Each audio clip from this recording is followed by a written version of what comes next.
Actually school of life से पहले मैंने अविनाश अरुण सुना था क्योंकि मुझे पता था कि ये प्रोजेक्ट को हेल्प कर रहे हैं। तो मैं बहुत सालों से चाहती थी कि मैं इनके साथ काम करूं, और उसके बाद स्कूल ऑफ लाइफ का पता चला जो सब्जेक्ट है और जो इतनी खूबसूरती से ईशानी ने लिखा है। So it was just no brainer जिसे कहते हैं, एक एज एन एक्टर आपको बहुत कम सब्जेक्ट सामने ऐसे आते हैं जो आप जानते हैं कि आप वो करेंगे। आपको डर लग रहा है, आप एक्साइटेड हैं, all kinds of emotions go through your mind, but I am very very happy to be a part of school of life. She's right. नाम कहानी का क्या होगा वो तो बदलते बदलते बदलता रहता है। डायरेक्टर्स का नाम अक्सर नहीं बदलता है, जो अच्छी बात है। और उन्होंने कमाया है अपने नाम के लिए एक गुडविल ना। उनके साथ पहले काम किया था, वो काम करने से पहले किला देखी थी। किला देख के लगा ओहो अच्छा रहेगा काम करें, तो किया। तो छोटा 20 मिनट की कहानी थी। तीसरे दिन कहा अविनाश ये तो और ज़्यादा काम करना है आगे। फिर ये जब प्रोजेक्ट बना रहे थे तो बातचीत हुई, करना चाह रही थी, कर लिया। फिर कहानी भी वो और बेहतर शब्दों में बताएंगे कि बहुत ज़रूरी है कहानी। तो कहानी सुंदर है, वो अच्छा काम करते हैं। फिर जैसे जैसे और कौन है नाम जितने सुनती गई, मुझे लगा ये बहुत ही अच्छी कंपनी में मैं होने वाली हूँ। ज़रूर ये जाके अपना बेस्ट में करके आती हूँ।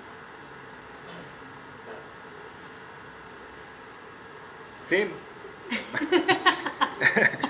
Avinash Arun followed by script अच्छा था, कैरेक्टर अच्छा था, लोग अच्छे थे।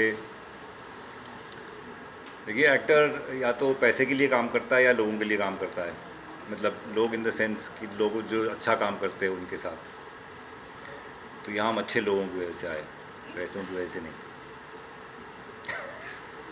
अविनाश जी आपसे जानना चाहेंगे ये स्टोरी लाना एक साथ सबको लाना क्या थॉट प्रोसेस था और वो भी ट्रू इवेंट पर बेस्ड वेब सीरीज बनाना, इसके बारे में थोड़ा बहुत जानना चाहेंगे। नहीं, मुझे तो मतलब इस दुनिया के ऊपर, बोर्डिंग की दुनिया के ऊपर एक्चुअली बहरहाल मैंने जब पहले कुछ इंसिडेंट्स पढ़े थे न्यूज़पेपर्स में, और ये किसी एक कहानी पे या फिर एक इवेंट पे बेस्ड ऐसा नहीं है। देयर लाइक इट्स लाइक बहुत सारे इंसिडेंट्स को जब मैंने पढ़ा और एनालाइज किया, सोचा, उसके बाद लगा कि एक इस तरह की एक कुछ कहानी हो सकती है जो सिनेमैटिकली भी इंटरेस्टिंग हो, जिसको दर्शाना एट द सेम टाइम जो ऑडियंस जिसको देखे और कुछ एक नया एक डायलॉग देखने के बाद एक शायद शुरू हो, और कई अगर उनको अगर कुछ एक जो ऐसे सवाल जो अक्सर हम अपने आप से नहीं पूछते हैं या फिर दूसरों को नहीं पूछते हैं, जो दबा दिए जाते हैं, या फिर जिसको बहुत, क्योंकि ऐसा सच, क्योंकि ऑब्वियसली ये टाइटल जो है वो स्कूल ऑफ लाइज के बारे में बोल रहा है, लेकिन ऐसे बहुत सारे सच है जिसके बारे में हम लोग बात नहीं करना चाहते सोसाइटी में। तो उन सारे ट्रूथ्स को किस तरह से दर्शाया जाए, ये इसके पीछे की भावना थी। और ऐसा कुछ करने को मिलना, इस तरह की कहानी बोलने को मिलना, मुझे लगता है कि ये अपने आप में बहुत ज़्यादा मैं अपने आप को लकी समझता हूँ कि डिज्नी प्लस हॉटस्टार और BBC इंडिया ने हम सब पे ट्रस्ट किया, and I'm really excited now that it's coming out. Yeah. Okay, school की बात करें तो सबसे पहले हमारी स्कूल की यादें हम रिकलेक्ट करने लग जाते हैं। सो जब आपने सुना था स्कूल ऑफ लाइफ, तो सबसे पहले आपके स्कूल की क्या मेमोरीज जो रिकलेक्ट हुई थी आप लोगों को? Anyone you would like to share?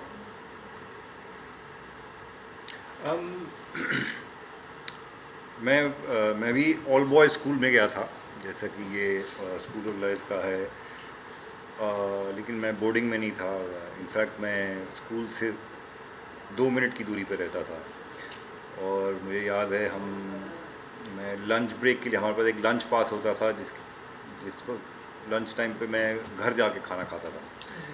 सो हाँ, मतलब स्कूल का टाइम ऐसा है, आई थिंक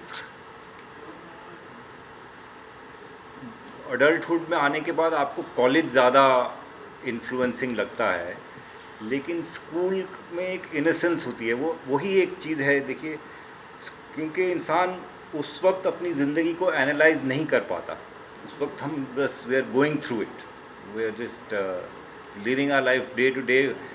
ठोकर खा रहे हैं, मार पड़ रही है, ये हो रहा है, फेल हो रहे हैं, पास हो रहे हैं, but we are going through it. It's only when you look back is that you are able to, आप उस पर लेबल लगा सकते हैं कि इस वक्त शायद मेरे मेरी जहनीत, मेरा मेंटल स्टेट ये था।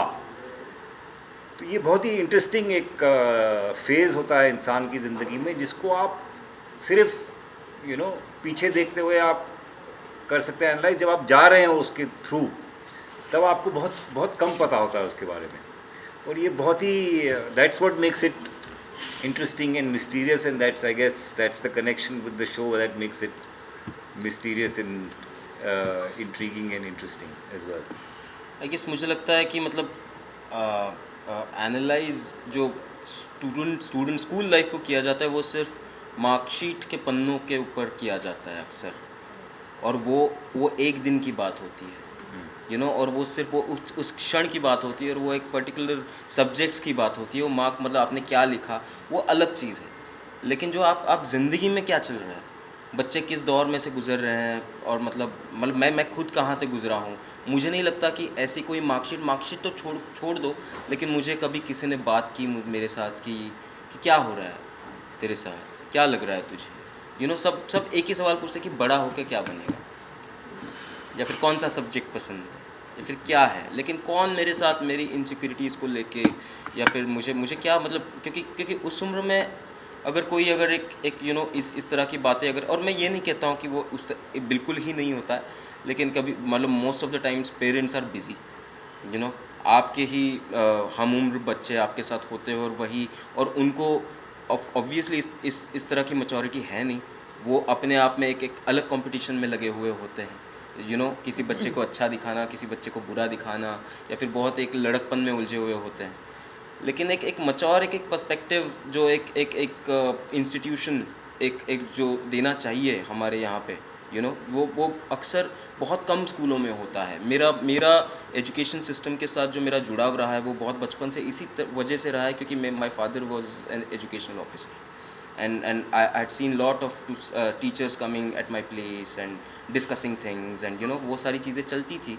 और एक वाक़या, बहुत ही इंटरेस्टिंग वाक़या मुझे याद है, जब एक फोर्थ या 7th स्टैंडर्ड में था, और एक स्कॉलरशिप्स की जो एक एग्ज़ाम होती थी, कुछ एक वोकेशनल ट्रेनिंग की या फिर कुछ, आई डोंट नो। तो मैं एग्ज़ाम दे रहा था, like one of the teachers came to me with a chit just because I am an officer's son, and like and I was like ये क्या हो रहा है, ये मुझे क्यों, मेरी तरफ क्यों आ रही है ये। और मैं बौखला गया, और मैंने उनसे बहुत बदतमीज़ी से बात की। मैंने मतलब आप क्या कर रहे हैं, आपको समझ में आ रहा है, that like sort of like मुझे बहुत हर्ट किया उस चीज़ ने, कि क्यों, मतलब मैं लिखूं नहीं लिखूं, मुझे जवाब आ रहे हैं नहीं आ रहे हैं, ये अलग बात है, लेकिन मैंने कभी आज तक कभी चीट नहीं किया। और आप बोल रहे हो कि आप ये ले लो, और आप तो ऐसे भी इंसिडेंट्स हुए हैं जो मुझे लगता है कि, लेकिन मुझे बहुत कुछ सिखा दिया उस बात ने, कि कि दुनिया, एक अडल्ट की दुनिया कैसी है, क्या है, किस तरह के। तो मुझे नहीं लगता था कि तो इस तरह की भी चीज़ें होती हैं। और जहाँ तक मुझे लगता है कि एक चाइल्डहुड डिप्रेशन नहीं बोलूँगा, बट लेकिन एक उस सेंसिटिव उम्र में कुछ बच्चे शांत होते हैं, कुछ बच्चे एक्सप्रेसिव होते हैं, और कुछ बच्चे बहुत ही सिक्योर्ड एनवायरनमेंट से आते हैं, कुछ बच्चे बहुत ज़्यादा अनसिक्योर्ड एनवायरनमेंट से भी आते हैं, और एक दूसरे से टकराव उनका उस दौरान होता है। और जब बच्चे यहाँ पे, मतलब एक बोर्डिंग स्कूल को चुनना इस वजह से था क्योंकि यहाँ हर किसी को एक वहाँ पे ना एक समान एक स्तर मिलता है वहाँ पे। लेकिन और कितने बच्चे जो है अपनी मर्ज़ी से आते बोर्डिंग में। मुझे नहीं लगता कि बहुत ज़्यादा बच्चे अपनी बोर्डिंग से कोई, मतलब एक 7 साल का, मतलब एक 6वीं 7वीं कक्षा में पढ़ने वाले कितने बच्चे होंगे जो अपने आप चाहेंगे कि हाँ मुझे बोर्डिंग जाना है, मुझे मेरे माँ बाप से दूर जाना है। मैं ये नहीं कहता हूँ कि बोर्डिंग अच्छी चीज़ है, बुरी चीज़ है। We are not commenting on that. what we are like just trying to convey here is that it's very very important to look at this matter sensitively और एक अलग तरह का डायलॉग करना अपने बच्चों के साथ, टीचर्स के साथ, इंस्टीट्यूशंस के साथ, यू नो, और या this is what this show is about. Last question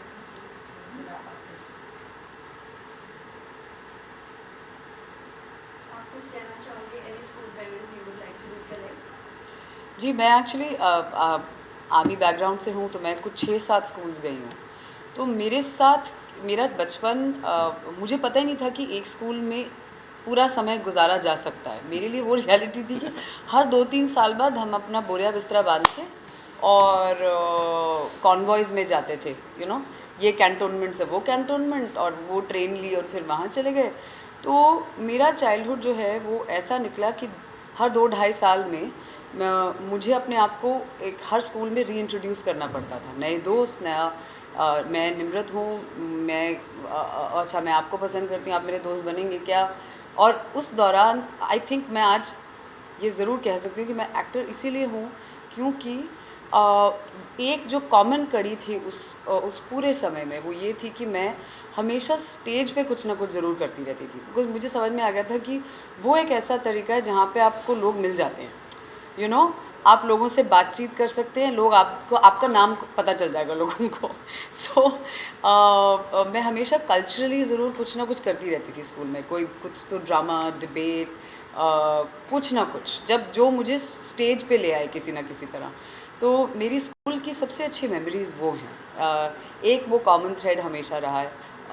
कुछ स्कूल्स अच्छे थे, कुछ स्कूल्स इतने अच्छे नहीं थे, लेकिन एक अच्छे स्कूल का डेफिनेशन यही है, और मैं अपने हमारे शो के साथ उस बात को ज़रूर रिलेट करूँगी कि एनवायरनमेंट जो है वो बच्चों के लिए नर्चरिंग होना चाहिए, और बच्चों में एक कम उम्र में कोई डर ना पैदा हो, वो सिक्योर और कॉन्फिडेंट अडल्ट्स बन पाएँ, at least in the best capacity. जो भी स्कूल्स इंस्टीट्यूशंस होते हैं वो उनको एक प्लेटफॉर्म दें जहाँ पर यू नो उनको किसी भी तरह का डर ना हो। आई थिंक वो बहुत इम्पॉर्टेंट है, और एक अच्छा स्कूल मेरे हिसाब से वही होता है जहाँ पे बच्चे इनकरेज रहते हैं हर एक अपना एस्पेक्ट एक्सप्लोर करने के लिए। भले वो एक्स्ट्रा करिकुलर एक्टिविटीज़ हों, स्पोर्ट्स हों, you know, it's not an apples to apples competition, you know, every child is inspired from who they are. So that for me is a good school, and I've been very fortunate to be in some of them. मेरी memories तो काफ़ी सारी आ रही है, but एक जो मुझे लगता है अभी मीठी लग रही है वो मेरी इंग्लिश की टीचर थी, सोनी रुद्रा मैम। एंड मुझे नहीं लगता कभी मैंने उन्हें थैंक यू कहा होगा, बट अभी कह देती हूँ क्योंकि मैं कोशिश करती थी फर्स्ट आ जाऊँ एकेडमिकली, सेकेंड या थर्ड रह जाती थी। और जैसे हर कंपटीशन में ये जाती थी, मैं जाती थी, फर्स्ट आ गई, सेकेंड आ गई, थर्ड आ गई, कोशिश हो रही है हर जगह जीतने की। एंड जब मुझे लगा कि मैं पढ़ाई में पीछे छूट रही हूँ, उस डर से मैंने एक्स्ट्रा करिकुलर एक्स्ट्रा कहते थे क्योंकि वो इम्पोर्टेंट मानी नहीं जाती थी वहाँ पे, तो वो इम्पोर्टेंट नहीं, उसको छोड़ दूँ ताकि मैं फ़र्स्ट आ जाऊँ एकेडमिक्स में। मैं वो गलती करने वाली थी, बट सोनी मैम ने मुझे कहा कि तुम जानती हो जो दूसरी बच्ची है फर्स्ट आती है, तुम सेकंड थर्ड आती हो, but I love you more. I said why? She said because you excel in different things, so to become perfect in one, don't leave so many colours that you have. तो वो सब मत छोड़ते रहो, हर चीज़ करते रहो, कोशिश करते रहो, नहीं होगा नहीं होगा, बट डोंट बिकम अ किताबी कीड़ा, that will take you nowhere. अब ये भी समझ में आता है कि उन्हें कोई और आपको वैलिडेशन दे या ना दे, आप खुद ये देख लो आपको अच्छा क्या लग रहा है, लेकिन अपनी तरफ से जो बेस्ट था उन्होंने कहा, और उस माहौल में वो ही बात बहुत समझ से भरी हुई थी। मैं किताबों के बाहर जितनी भी चीज़ें सीखी, कर पाई, करती हूँ, that is because she told me कि किताबी कीड़ा, एकेडमिक एक्सेलेंस इतना ज़रूरी नहीं है लाइफ में जितना लगता है। And she meant a lot to me. So what she said, 4th class के बच्चे की लाइफ आगे अलग हो जाती है अगर वो अलग तरह की होती है। तो जैसे वो बार बार कहते आए हैं कि 7 साल तक एक्सपीरियंसेस जो होते हैं ना, 7 साल की उम्र तक के, वो आपको शेप कर देते हैं। उसके बाद उनको बदल पाना, खुद को बदल पाना बहुत ही करेज के साथ वो प्रिविलेज कितनों को मिल पाएगी पता नहीं, तो तब तक उन बच्चों का ध्यान रख लें हम सारे मिलके। अविनाश जी, आपसे कहना चाहेंगे सर, आपने बताया कि आपका जो बैकग्राउंड है वो स्कूल से जुड़ा रहा है, खाने में रहे हैं, वो जो आपका एक्सपीरियंस था इस पूरे क्राफ्ट को डिज़ाइन करने में, जैसा कि हमने ट्रेलर देखा उसमें बहुत ही अच्छा देख कर भी टच लग रहा है, कैसा कैसे उसने आपको हेल्प की सर? किसने? जो आपका एक्सपीरियंस रहा, पर्सनल एक्सपीरियंस। आपके पिताजी एजुकेशन से जुड़े जैसे मुझे ऑफ कोर्स मतलब मैं बहुत सारे स्कूलों में पढ़ा हूँ, मैं एक जगह नहीं पढ़ा हूँ, और हमेशा नए नए बच्चों के साथ, सिस्टम्स के साथ, टीचर्स के साथ एडजस्ट अकोमोडेट करना, बुली भी बहुत बार हुआ हूँ, तो मतलब एक स्कूल में तो मैं मतलब गया और पहले दिन मेरी इतनी बुलिंग हुई, right in the middle of the term में गया था, और पहले दिन इतना बुली हुआ हूँ मैं स्कूल मतलब घर गया और मैंने कुछ नहीं खाया पिया, कुछ नहीं, मैंने सिर्फ माँ बाप को बोला मैं स्कूल नहीं जा रहा, मुझे पढ़ना नहीं है, बिल्कुल नहीं पढ़ना। मतलब ये बहुत अच्छा था कि उन्होंने मेरी बात सुनी, and like they shifted just for me to the school, earlier school entire, and फिर मैंने वो टर्म ख़त्म की, and then we had to change, और हम अलग जगह गए। कौन सी क्लास में थे? मैं आई गेस मैं 7th क्लास में था। I guess yeah, Killa was like it was based Killa on का those bullying वाला of scene course मुझे याद everything आया। so it's like तो वो जो होता था, तो बुलिंग हो या फिर कुछ ऐसे भी बच्चे मिलते हैं जो आपको मतलब बहुत ज़्यादा कुछ इंस्पायर कर जाते हैं, आपके ही दोस्त, ऐसे भी कुछ मिलते हैं, और तो अलग अलग तरह के एक्सपीरियंस है, तो ये किसी एक चीज़ से और एक एक्सपीरियंस से नहीं बना है, ये ऐसे बहुत सारे एक्सपीरियंसेस का एक मिल के वो आया है। And at the same time जैसे मैंने बोला कि बोर्डिंग स्कूल में मैं पढ़ा नहीं हूँ, लेकिन मुझे हमेशा वो दुनिया जो है वो मुझे बहुत एक आकर्षित करती रही है कि किस तरह का माहौल यहाँ पे होता होगा, किस तरह का डिसिप्लिन यहाँ पे होता होगा, किस तरह की सॉर्ट ऑफ लाइक एक अलग लेवल पे, एजुकेशन के लेवल पे एक क्लास इसमें होता होगा, because I have studied in like state board school, like जो होता था, मुझे जानना था कि बाबा ये दुनिया किस तरह की होगी, और या तो इस शो के दौरान मुझे वो एक एक्सपीरियंस करने का मौका मिला। जगत जी, आप काउंसलर का कैरेक्टर कर रहे हैं इस फिल्म में, तो एज ए काउंसलर आज के टाइम के बच्चे बहुत सारे बोर्डिंग में हैं, वो भी, और या बोर्डिंग के बाद गलत कदम उठा लेते हैं या कुछ करते हैं, क्या कुछ कहना चाहोगे आप दोनों एज ए काउंसलर? जी, मैं काउंसलर का पार्ट प्ले कर रही हूँ सो मैं ये ज़रूर, मुझे बस इतना ही लगता है कि देखिए, सही समय पर सही इंसान का आपकी लाइफ से जुड़ना और आपके कान में वो सही बात पड़ना, वो अब किस्मत की बात होती है। कई बार हमारे बस में नहीं होता कि उस वक्त हमारी हमारे मेंटली हम लोग बिल्कुल ही वो समझ पाएँ कि हमें ये करना है या ये सही है, और जब तक आप किसी की सिचुएशन में नहीं है तब तक आपको नहीं पता चलेगा कि वो किस सर्कमस्टांस में है या किस जद्दोजहद में है, या सही गलत बहुत ही एक वो है, एक बहुत सब्जेक्टिव चीज़ है, और I just hope and wish for every student and every child everywhere that आपको सही समय पर सही गाइडेंस मिले, और एक कई बार आपको बस एक सहारा चाहिए होता है किसी का। अगर आप किसी एक टफ़ सिचुएशन से निकल रहे हैं, अगर हम लकी हैं तो हमें वो मिल जाता है, नहीं है तो फिर अल्लाह मालिक। और वो अडल्ट्स के साथ भी बहुत होता है, ऐसा नहीं है कि ये सिर्फ बच्चों के साथ ही होता है। सो आई जस्ट थिंक दैट कभी भी जल्दबाजी में कुछ नहीं करना चाहिए, हमेशा बस याद रखें कि ये समय है, ये निकल जाएगा, और आज जो हो रहा है वो कल नहीं होगा। उतनी बात अगर हम लोग याद रखें तो शायद अपने आप को और अपने आसपास के लोगों को हम बचा सकते हैं। So one last question, Avinash जी आपसे, स्कूल इंस्टीट्यूट बोर्डिंग को लेकर पहले भी काफ़ी सारी मूवीज़ आई है, बट ये जो है स्कूल ऑफ लाइफ, इसका सोशल मैसेज क्या होगा और यूएसपी क्या होगा इस सीरीज़ का?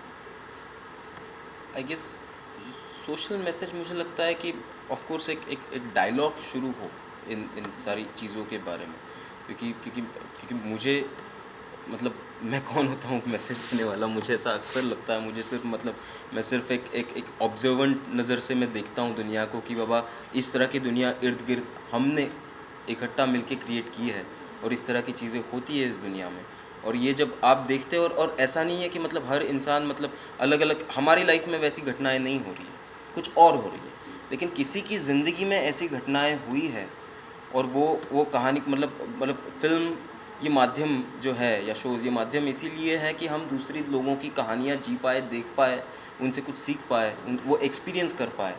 और क्योंकि आप जब देखते हो तो आपको ऐसा लगता है कि ये ज़िंदगी में जी रहा हूँ, और वो जो इंसिडेंट में जब जी रहा हूँ तो अलग मेरे अंदर जो मतलब एक इमोशनली जो कुछ एक एक सैलाब उठता है, और उस वजह से मुझे जो फीलिंग्स आती है और उस तरह से जो भी परिवर्तन मेरे अंदर घटित हो रहा है वो बहुत, और ये मैं बोल रहा हूँ कि एक फिल्म के एक शो के वजह से एकदम से नहीं बदलता है वो मतलब वो संस्कार जो है मुझे लगता है वो सदियों का है, और एक सदियों का कंडीशनिंग हमारा रहा है सारी चीज़ों का। तो सिनेमा ये एक 100 साल पुराना आर्ट फॉर्म है जो बहुत नया है मुझे लगता है।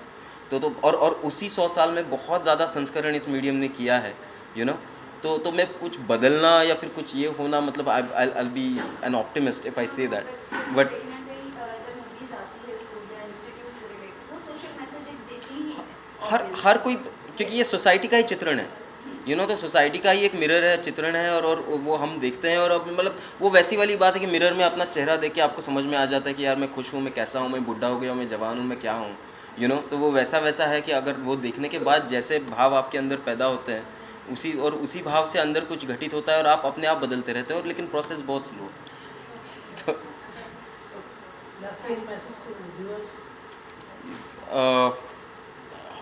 मैसेज वेल 2 जून को डिज़नी प्लस हॉटस्टार पर हमारा शो आ रहा है। बहुत सेंसिटिवली अप्रोच्ड, एक बहुत ही खूबसूरत दुनिया क्रिएट की हुई है, और उस बीच हम आप इस यहाँ पर जो हमारे आसपास हम लोग, आप you will be able to relate to it in some way or another. आपको लगेगा हाँ मैं किसी को जानती थी या किसी को जानता था जिसके साथ ऐसा कुछ हुआ, और आपको एक अंदर एक गहराई में जाने पर मजबूर करेगा ज़रूर। तो ज़रूर शो देखिए और हमें बताइए कैसा लगा। All of us are eager to know आप उसमें कहाँ मिले और आपको कैसा लगा। Please write to us somehow somewhere. Thank you. Post box number, thank you. Post box number, या पोस्ट बॉक्स नंबर दे दीजिए जहाँ चिट्ठियाँ भेजनी। दूरदर्शन के ज़माने में होता था पोस्ट बॉक्स नंबर। मैं वही सोच रही हूँ, अभी मैं दे भी दूँ, कोई लिखेगा थोड़ी। Social media is the best platform. Yeah, social media is the same. That's the new, address. DMs. Yes, DMs. Thank you so much. Thank you. Thank you. Thank you so much. Thank you. Yes.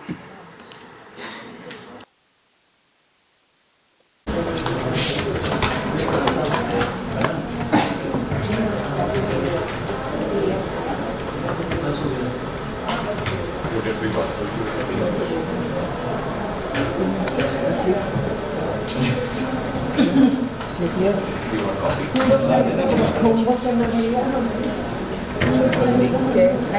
Thank you. We are into 100 we are. You're not in like a city or 4 days. Ma'am आइए।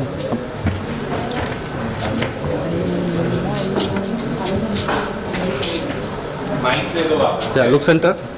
Sir इन लोगों को centre के पास या Center here. या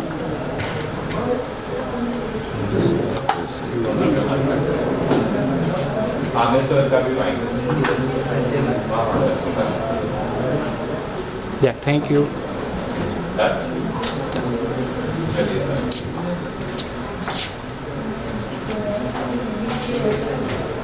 ma'am रुकिए। चलो sir.